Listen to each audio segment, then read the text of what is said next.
back to my channel. And if you're new, welcome to Way to Serve Style, serving you your dose of fashion, beauty, and lifestyle. I'm Crystal Waiters. We do all of the things over here, girl, from styling, makeup artistry, photography. Simply put, I'm a fashion and beauty enthusiast. And if fashion and beauty is something that you love, girl, what are you doing? We are 2 weeks away from the new year, and you still haven't subscribed. Am I judging you? Yes. Yes, because I see the insights, I see the analytics. About probably 54% of the persons that watch aren't subscribed. So what are you doing? Just hit that subscribe button, join the family. You like the content. Hopefully you love the content. And please let me know the content that you want to see. We got that out of the way. Sorry for fussing at you, but I needed to get that out. Let's dive right into today's video. All right, you guys know I like to consider myself your style expert, and I would be doing you a disservice if I did not help you with common styling mistakes and teaching you how to fix them. So as you can see by today's title, that is what today's video is about. Common styling mistakes and my tips on how to fix them. Let's get into it. Okay, so we have about 11. So we may throw some, bonus ones in there. But we have 11 tips that I think a lot of people, including myself, as a style expert, I still make some styling mistakes. But I have figured and managed a great way, or great ways rather, on how to fix them. So the first one. Sometimes people can over accessorize. And I love accessories. As you can see, we have tons of them. I love accessories, but sometimes we can over accessorize. And over accessorizing, can have its place in a look, but most of the time, day to day, we don't need as much stuff as we probably put on. And one of my key tips in terms of accessorizing is keep it simple. So if you want your necklace to be the statement piece, probably pare down your earrings. And of course, we're throwing up looks, tips, inspiration over here. If you want your wrists to be the focal point, tone down everything else. And in terms of sunglasses, handbags, and shoes, one of my other tips in terms of styling is make sure the accessory fits the frame. So I stand at 6 feet tall without heels, and I love oversized bags. And I believe my tall frame can carry oversized bags because it's proportionate to my size. I do have some miniature bags, but I find that I gravitate towards them less because I feel most comfortable with a bomb big old tote bag. But it doesn't mean that you are limited in terms of fashion. We just want to make sure that your go-to pieces are ones that are simple but yet effective. So my tip for over accessorizing, keep it simple, girl. Keep it simple. Moving right along. Okay, before we dive into the next tip, I just want to give you my deets. I stand at 6 feet tall, meaning I am 6 feet tall without shoes. My inseam is 38 inches. I like my pants to hit the ground. Most of the time they don't. But my inseam is 37 to 38 inches. My number size is 8. My letter size is medium large, depending on the size conversion. My shoe size is true size 10 shoe. I can talk, I promise you. So I wanted to share my deets, and I want to make sure that I share my deets in a lot of my videos because we do have some new subscribers. I know I fussed at you early on in the video, but hello to all of my new subscribers. As you come into the world of Way to Serve Style, I want you to, understand, my plight in terms of tall girl fashion and fashion overall. So I gave you my deets. On to the next tip. Now, the next tip is dressing for your age.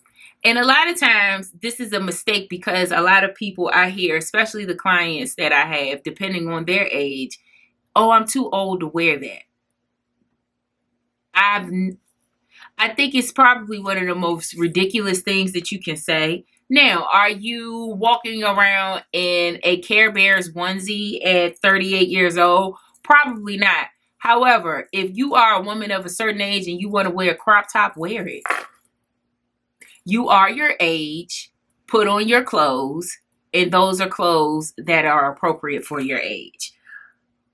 I will suggest that in terms of how to fix this trend or how to fix this mistake is learn to experiment with pieces.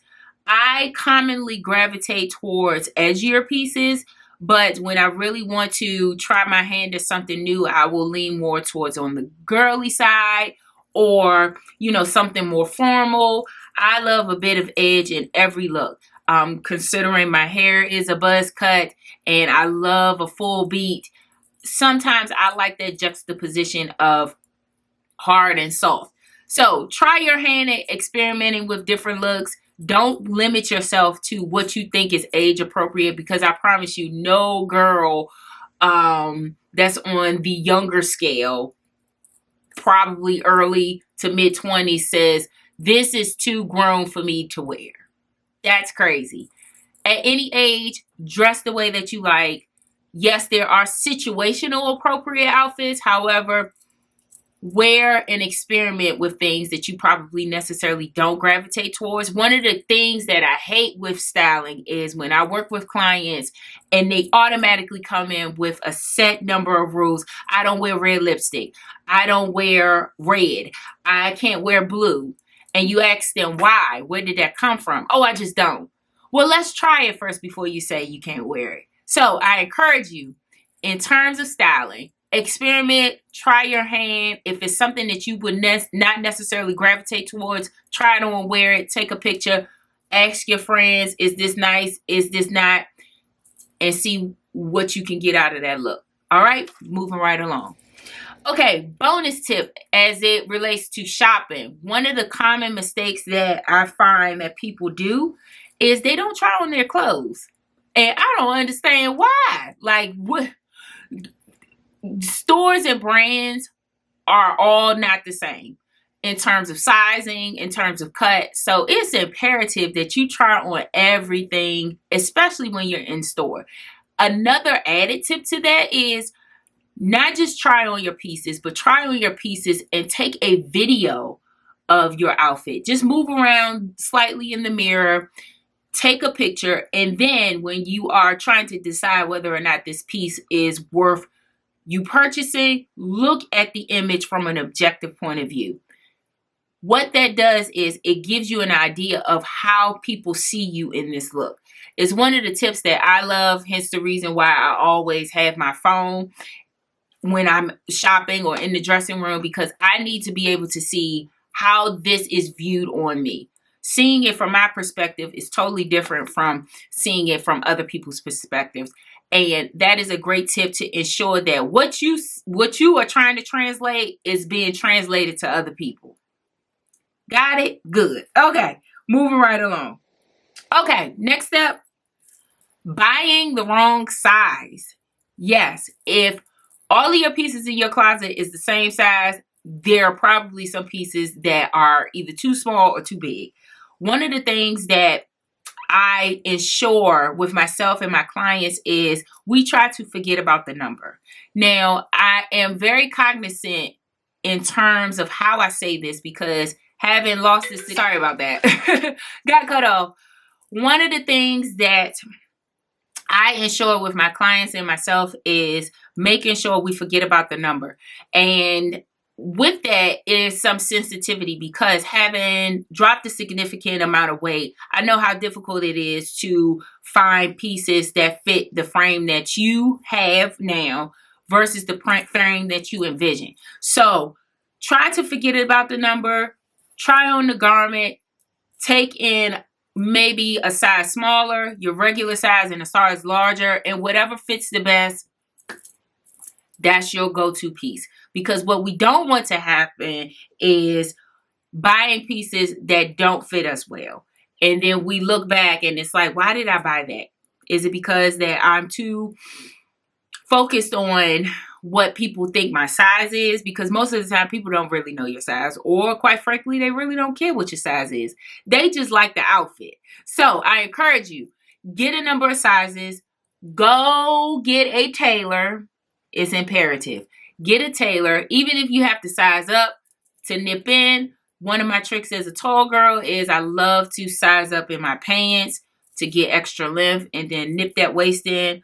And now I'm trying my hand at nipping in blazers to get an hourglass shape to ensure that each and every piece that I have fits my frame the way that I want it to. So making sure that we ignore the number size. This is how you fix it. Tailor your clothes and try on everything. Going back to my first point, try on everything. All right, moving right along. Okay, next up, buying something because it's cute. Oh my gosh, when I tell you, I used to fall victim to this all the time. Like, oh my gosh, this is so cute, I must have it. That's how overconsumption happens. I have purged my closets probably more times than I ever have in my life because I just have had too much stuff for no reason. Pieces that I did think were cute, I still do, but I'm not wearing it because either they don't suit my lifestyle or I just am not in a place where I want to wear them. I don't absolutely love them. Buying stuff because it's cute will keep you in a space of overconsumption. So ensure that the pieces that you are buying, one, fits the lifestyle that you have now, not the one that you aspire to have. Two, you can fit it. Three, you absolutely love it. And four, it can go with more than 3 pieces in your closet. Keep those rules in your back pocket when you're shopping to avoid overconsumption. Capiche? Capiche. On to the next. Okay, next up, fast fashion. Styling mistakes as it relates to fast fashion. When it comes to fast fashion, I'm not opposed to it, but I would not make that the go-to in terms of where I shop. I used to be a huge fan of Shein. However, now I purposely stopped buying from Shein. Reason being is because 95% of the pieces that I gave away came from Shein. Either it's because I don't like the cut, I don't like the quality, or it just didn't last. So assessing my wardrobe and assessing where I am now in terms of what it is that I want from my wardrobe, making sure that fast fashion fits into the place that you need it to. What I mean by that is, so when I'm working with clients and we're doing a photo shoot, it makes no sense to spend thousands of dollars on an outfit if we're just trying to capture one look. That's the place and time fast fashion comes in. Or if you have a specific look that you want to recreate from a designer brand that you're not willing to pay thousands or tens of thousands of dollars for, that's where fast fashion comes in. Or if you really find a piece that you know that you can get your cost per wear out of and you're okay with it not lasting, that's when fast fashion comes into play. However, your entire wardrobe, depending on your budget, because girl, I'm not judging, you should have more quality pieces. And quality pieces doesn't necessarily mean spending more money. It just means being more conscious about the type of fabric that is used, where it comes from, and how often you can wear it. So read the reviews, feel the fabric, keep in mind the idea of cost per wear. And cost per wear is the number of times you wear the garment versus how much it costs. So if this top cost me about $20, right? I got it on discount from Nordstrom's Rack, and the original price of this is like $68. I've worn this top already 4 times. So it has already paid for itself in terms of how much I wore it. Cost per wear. Okay, so in addition to that, buying better. Buying better means assessing your wardrobe, seeing what it is that you need, and filling in those holes. We have to move away from the idea of buying to fill a void. And we, meaning me, I used to do that all the time. It got to a point where shopping on the weekends was a necessity. Now it's only when I feel I need something, not because I feel a certain way. So assess where you are. Use fast fashion the way that it should be in terms of your lifestyle and your approach. Buy better versus overconsumption. And buying better doesn't mean you have to spend more. All right? Moving right along. Okay, next tip is not being open to trying new things. When shopping, do your research. Try on items you wouldn't necessarily purchase or necessarily gravitate towards. We covered this, but being open. Make a point when you are scrolling on your favorite website to shop, or if you still shop in the malls, make a point to say, today I'm going to try something that I wouldn't necessarily wear. If I see it and be like, that might not be me, I'm going to make a conscious effort to try it on. Because what that does is it opens your mind and gives you a different visual perspective on what works for your body. Now, have your go-to pieces, have your uniform wardrobe, but also being open to trying new things. Moving right along. Next step, wearing the wrong undergarments. You can have the bomb outfit, but your undergarments can snitch on you and tell everyone that you did not take the time to prep and prepare to really put that look on. Having undergarments, one, that fit, that are of good quality, and not being ashamed of adding extra layers. So if that's a smoothing garment like Spanx, Skims, a body shaper, it's okay, girl. It doesn't necessarily mean that you are trying to change your weight or you're unhappy with your weight. We just want to ensure that the pieces that we have curated and purchased looks their absolute best. And we are unable to do that if we're wearing the wrong undergarments. So make sure we invest in a good foundation. All right, moving right along. Next up, and I'm going to hold my own hand when I say this. Following most influencers too closely. And what I mean by that is, even for me, if you are looking to replicate and duplicate every piece or every outfit, you have not identified your personal style. Influencers should serve as inspiration.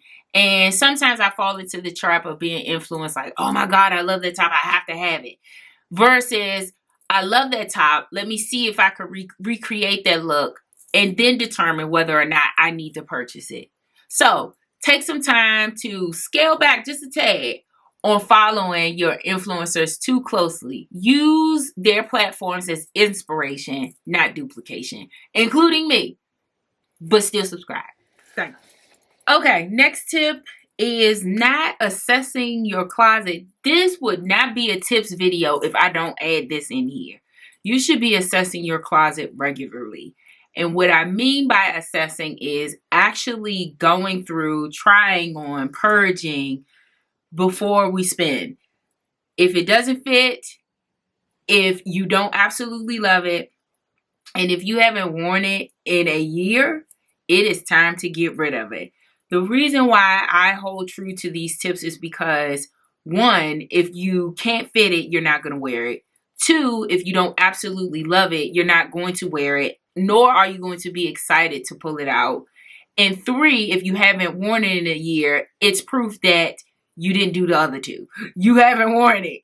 So ensure that you're assessing your closet regularly to avoid common styling mistakes. Because the way that this shows up as a mistake is we overconsume because we don't necessarily know what we have. And we don't know what's missing. And we don't know what pieces can go with which, because a lot of times we are not aware of the pieces that we already have. So make sure that you are assessing your closet regularly.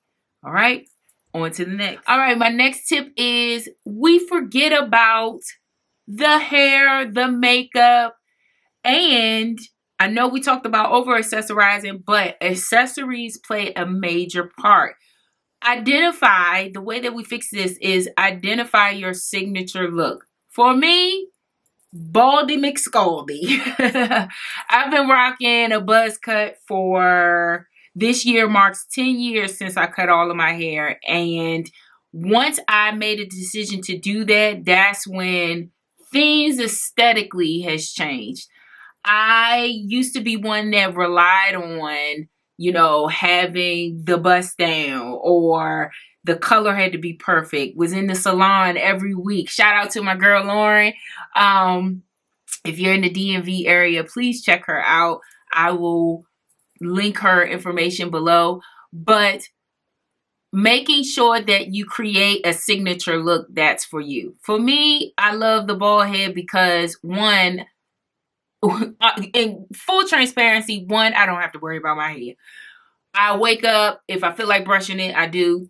If I don't have to. I cut it once a week, throw my part in, and it's good. Two, I love the idea that all you get is face.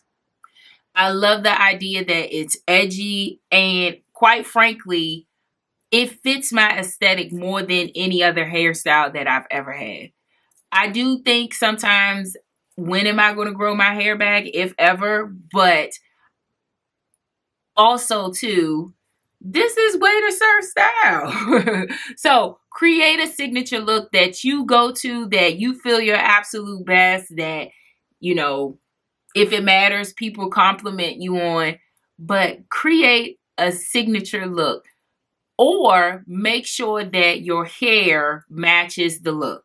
So think of the total package. When you are putting looks together, even if it's your everyday hairstyle, make sure that your hair is coiffed to the nines to make sure that your beauty features stand out, and also that your outfit is up to par. So hopefully that makes sense.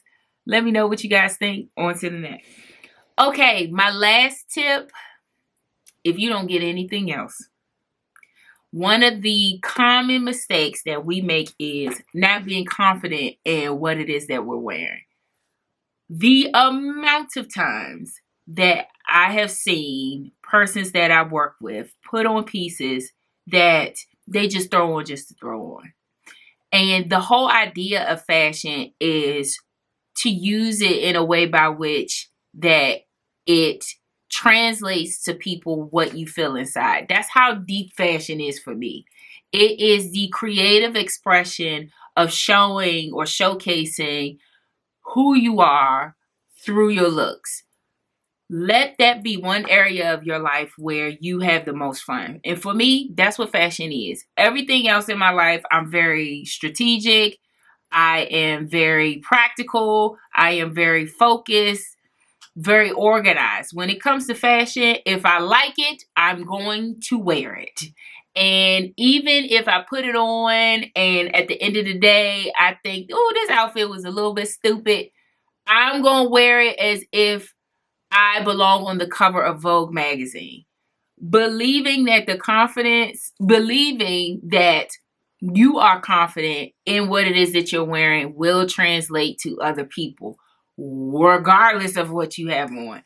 So making sure that your confidence matches the look, that is one of the most common styling mistakes that is missed as it relates to fashion.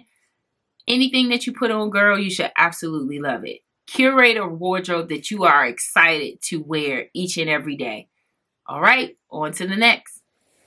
All right, guys, that's it for today's video. And before I close out this video, we are, again, 2 weeks away from the new year, which is my favorite time of the year. And I want to send love, and I am praying for persons who are struggling this year. This time of the year can warrant a myriad of emotions, sometimes not so good emotions. One of my coworkers just lost her father today, actually, and it just reminded me that this time of the year, although we are supposed to be celebrating the life of Jesus Christ, hopefully that's why you celebrate Christmas,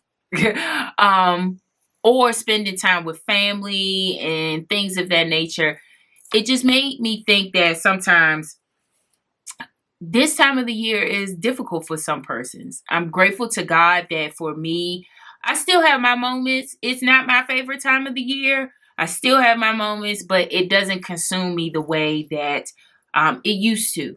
I try to be proactive in surrounding myself with persons that I actually love and like, because that's very important, and giving myself grace when I don't have it. There are days where I just don't have it, and I give myself grace and own it to make sure that I don't, let that, fall on persons that are around me or are entwined with my day to day. So be kind to yourself, be kind to others. And as I always say, be well, be safe, and be blessed. Do all of those things to get to that point. I love you. Thank you so much for watching. See you in the next one. Bye.